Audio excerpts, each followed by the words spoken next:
រាញ់ចេញទៅខ្លួនឯងហើយបច្ចុប្បន្ន Volcan ដឹកមុខលើទីផ្សារតាក់ទងជាមួយនឹងការចម្រាញ់ផលិតផលខ្ញីខ្មៅ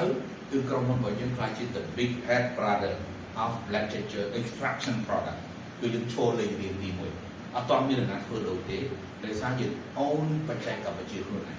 តែប៉ុន្តែខ្ញីខ្មៅនៅណាក៏ទិញបានយើងទិញយកបាដាមតែយើងក៏បានដែរប៉ុន្តែរឿងដែលសំខាន់គឺក្រុមហ៊ុនមានបច្ចេកវិទ្យាដែលមានគូពីដល់បាទតែជាចម្រាញ់នេះមានគូពីចឹងមកដល់ពេលបច្ចុប្បន្ននេះពេលដែលយើងនិយាយពីខ្ញីខ្មៅ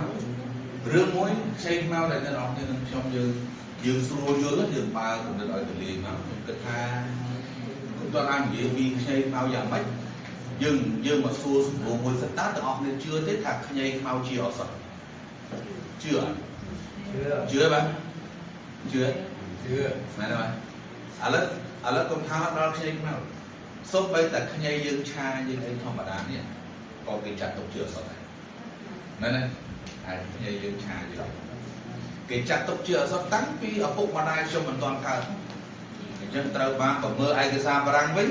ខ្ញីត្រូវបានគេចាត់ទុកជាឱសថតាំងពីជាង3750ឆ្នាំមុនអត់មានណាកើតតាន់ទេមែនទេយូរហើយគេចាត់ទុកជាឱសថយូរហើយ